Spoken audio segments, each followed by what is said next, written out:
A band that have occupied that position more than anyone else are the defiantly independent Depeche Mode. And there they are, avec our own Ron Newton, in Paris. Ro's been to see the band at one of their huge European concerts to find out why they get treated more seriously over there. That's after the cameraman had filmed the bus and got on it. I think in Britain, I think we had a bit of a dodgy past. Always catches up with you, though, doesn't it? I mean, I think we was a bit, treated unfairly in Britain because we was on an independent label without a manager or anything like that, and we was very young. I think we were naive, and for instance, when we had to do an interview, we did every interview possible. We smiled in photos. Almost too over, too eager. I think people got sick of us, and also from the first album, a lot of people didn't like that at all. Thought it was just rubbish. When you say serious, no, we've got this real problem in England where people think that we're just totally doomy and pessimistic, which is just not true. A few people have said it in interviews, a few people have said it on the radio and on television and things like that, and everybody just seems to believe it, but we're happy people. The thing is, we're not really after mega success anyway. It's very nice in Britain. We do all right.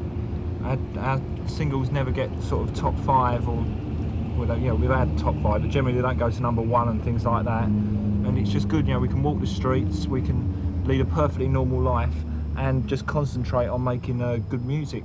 Do you think being on an independent label is an advantage? I think if we'd have been on a major label, I don't think we'd be talking to you now. Put it that way, because they would have definitely milked us dry after the first couple of albums.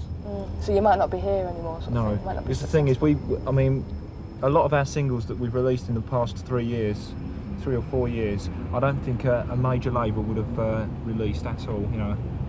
Blasphemous Rumours, even most of the last 6 or 7 singles they just wouldn't have released, I don't think. A lot of people who've heard your new LP, Black Celebration, might think it's quite depressing and dark. How did the lyrics come about? How do you go about writing such lyrics? Answering this question, I start to sound very pessimistic again, but I don't mean to.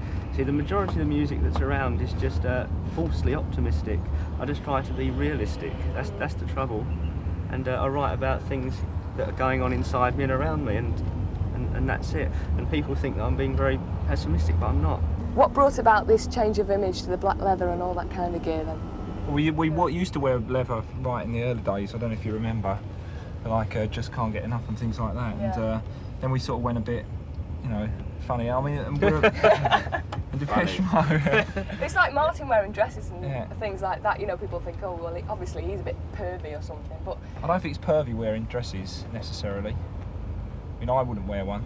So but I think he just likes wearing them, I think that was heavily focused on in the press, too over-focused, really. Because some people might think you're doing that thing purely to attract attention, and the wrong kind of attention.